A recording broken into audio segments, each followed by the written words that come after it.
Hey, what's going on everyone? Welcome your faces back to the MG Gaming News. Today it is May 15th, 2017, and I have got some cracking stories for you today. So moving into the first story that we have for you today is about, obviously last week I reported about Red Dead Redemption 2, an image leaking. Well, I'm here to report to you. I am very sorry for bringing you, but it took like 24 hours for this to be clarified. It was not a real image from the game. There's no actual things online anywhere about Red Dead. The picture I show you was about a Kickstarter game is getting launched, trying to get launched for an online Western kind of game. They got inspiration from Red Dead and all that stuff, and they're looking to start their own kind of like on Wild West kind of game online. So that was an image apparently. I seen the trailer for it. There is a trailer around online. I don't know what the game's going to be called, but I saw that exact image. I was like, oh, it's from that. Okay, that's fair enough. So I just wanted to kind of clarify that news item that I kind of talked to you about the other day is fake. I do apologise. I like to bring stuff legit, but everyone was talking about it, so I was like, everyone's talking about it, man. This seems to be pretty legit, but then 24 hours later, it was clarified it was fake. And moving into the next story that we have here today is coming from Minecraft. Minecraft on the Nintendo Switch got launched, obviously, and we all know that. Everyone was hyped for it, and were expecting it to be 1080p. But some, according to the time, the popular sandbox runs at 720p on both docked and mobile modes. Obviously mobile modes where you take it off the thing and you're walking around with it, you know, that kind of, that's the mobile thing. Some of the fans wanted 1080p, but it's not possible due to the current experience shifting from one resolution to the other, because obviously docking and undocking it. So it's going to change the solutions a little, well, the revolution, the graphics a little bit. So it's saying that Microsoft have come out and said, according to the spokesman to come out, the Switch power is not holding the game back from reaching 1080p, but instead the issues like proper like bracketed, laid out above are to blame. So it can possibly reach it. It is possible for Minecraft for the Switch could reach a 1080p. These items are once these items are sorted, we will report back when more details. Basically, so basically they're just kind of like, we can achieve it, but it's when it's docked, when it's undocked. The graphics are not going to be the same, because it's going to use less power when it's undocked, because well, it's going to use no, it needs more power when it's docked, because obviously you've got a main power socket sort of thing, but obviously when you take it off, it needs way more power going into the mobile thing, because obviously it's not using as much power than it would do. So that's a shame, man. It is a shame, because obviously Nintendo Switch has been doing so well so far, but obviously it's only one slight little thing. It can be fixed very easily, but Nintendo just need to work on it, and Microsoft, so they do need to talk, then they can fix it and get roll an update out for it. So we got some Halo news as well. Now this is very, very interesting. This is for the Halo franchise. They have basically named a new head of development for the game, and his name is Chris Lee. Chris Lee. This guy has worked on in the past, producer on Halo 5 Guardians, senior leader producer on Halo 4, and he also worked on Halo Reach, Halo 3 ODST, and he most recently has worked at 343 as the studio's head of the first-person shooter Halo projects.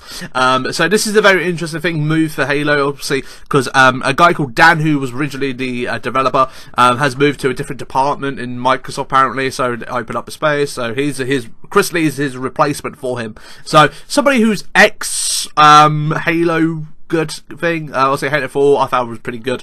Halo ODST I wasn't a big fan of. Halo Reach, it was okay, it wasn't amazing. I'd rather play Halo 4 if I had to play one or the other.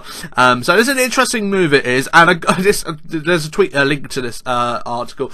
Basically, follow our new studio head, Turfo Lee, because he's keen to talk about Halo and better at the Twitter than me. I'm still mastering MySpace.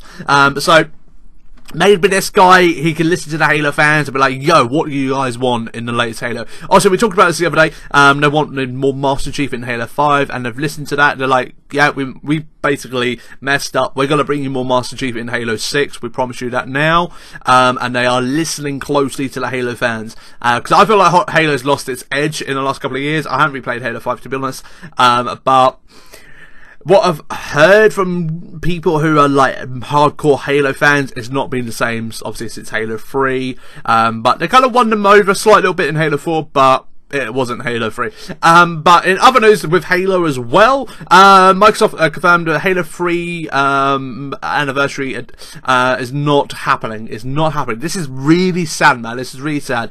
I'd love to see a Halo 3 anniversary, man. That would be so great. Remastered Halo. Obviously, because we only just had it, obviously, with the HD Remake Collector's Edition. But just a standalone game, Halo 3. I know people would buy that. They would make so much money from it. I know they would. And there won't be any Halo 6 news at E3 next month, which is sad also because only Halo 5 has only recently come out, so it's only a year? It's been out a year. I think it's been out a year and a bit. So obviously we won't get any Halo 6 probably until next year. But Microsoft do have a little something to show for a different project. Interesting. So we'll look forward to that, and also we know what the other project's going to be. Project Scorpio. We all know what Microsoft's main thing is going to be at E3 this year, but do remember, mark that in your calendar. E3 is next month, and it's like in the night times in the UK, so you can find all the links to that and everything like that. And that's moving into our next story. All the tickets for E3 are now sold out. They are now all sold out. There's no tickets, so if you're like, I'm gonna wait last minute, all the public tickets are now sold out. That is really kind of like crazy, man. So crazy. Is there a precise number on how many tickets they've sold? Any precise tickets? 15,000 tickets were available to anyone who wanted to attend the show, but today the entire Jesus Christ, that's a lot of tickets actually. That is a lot. But tickets put on public for $250 each. $250. Do they give you a gold chain saying you've been to E3 2017 for that price? Jesus Christ. So in the UK that will be about £190, I think, £190.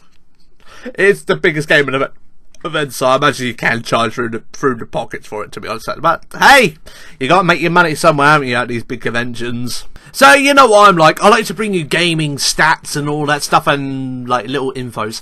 So this one was released today. It's about the top 10 countries that get the most game revenue in money and all that stuff. So this is in dollars. It's crazy. So currently it's at number 1 is China and the US. Number 1 and making lots of money.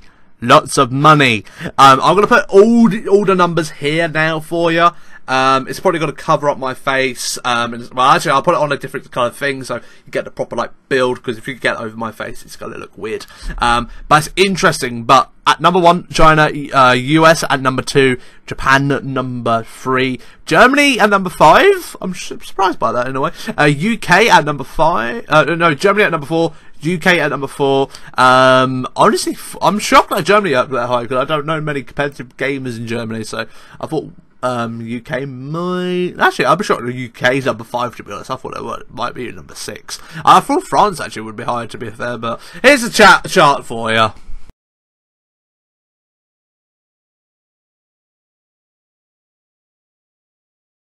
So this one I find very, very sad, I do, is about Alan Wake. Alan Wake is going to be taken off Steam, Xbox store, COG store, basically down to the music copyrights in the game. Basically its license has run out today, and it has now been taken off Xbox stores. But they are looking into renewing the license so they can put it back on Steam and Xbox store. And the only place you'll be able to pick up Alan Wake now, obviously it's on 360, it's an old game, but only place you'll be able to get it, which is on from official retailers or maybe online, which is really, really sad, man. It's really sad. I just cannot believe that's actually a thing, because it's the first time I've ever discovered this as like a news thing, like a game company's like, yeah, we're gonna have to stop selling our game now on like online sort of thing, because our music licenses run out, sort of thing. It's a really interesting one, so I thought I'd share that one with you. It's not like breaking news sort of thing, but it's just an interesting article, this one is. So if you're a fan of the work of the people who bring you Super Meat Boy and Binding of Isaac, they've got a brand new game coming out soon. They're going to be announcing it very, very soon, because they've been working on a new project behind closed doors that no one knew about. I didn't even know they're working on a new update. But obviously over the last couple of months, they've been working on updates for Binding of Isaac's Rebirth, and a bunch of other things like improving the game and all that stuff. But why this has been happening? They've been working on a new project. They haven't announced what it's going to be, but they will be announcing soon, because they've been working on it for months, and it's going to be coming soon, which is very interesting. And obviously it's only just launched on the Switch as well, so I thought they'd be maybe focusing on the Switch and all that stuff. But they're looking to move on to their new project, which is very interesting. So I'll keep you posted when we hear some more info on their new project, which hopefully will be soon. So moving into the last bit of gaming news that we have here today is coming from Ghost Recon Wildlands. The second expansion details have come out online in the last hour, and I'm happy to bring it to you, confirming what's going to be in the game. So basically the DLC is going to be coming on May 30th for the Season Pass people. So if you don't own the Season Pass, you will get it on June 6th for everyone else. But if you own the Season Pass, obviously you get it early. If you don't own this, well, if you do own the Season Pass, you get it early. If you don't own it, then you don't get it early. And what the DLC will be called is the Falling Ghosts expansion. It will feature 15 new missions set after the main story of the game. According to Uniblog, the level cap will increase to 35 with the upcoming DLC. The DLC seems a survivor of a helicopter crash, stuck in a jungle as a result, and goes from there, which is really cool. So expect this expansion pack very, very, very, very soon, which is obviously May 30th at the end of the month. And you can pick it up for, I don't know how much it's going to be for if you don't own it. So I imagine it's probably be roughly about 12 quid, probably 15 quid. I'm kind of guessing. Don't take my word on it. But that's all the gaming news that we have for you today, people. It's been a good day in the world of gaming. And it's crazy to think, 10 years of Halo, man. 10 years of Halo 3. Crazy. Any stories that we talked about today, you want to have a little conversation down below, leave a comment down below. I'll get back to you straight away. Make sure you leave a like, subscribe, turn channel notifications on to be notified when the brand new news video will be live tomorrow. Follow me on Facebook, follow me on Twitter, follow me on Instagram, and if you want to join my Discord, have an even in-depth conversation about the gaming news. The links are in the description down below. Thank you very much for taking your time to watch today's episode, guys. I will see you tomorrow at the same time with the gaming news. Have a good day, and bye-bye.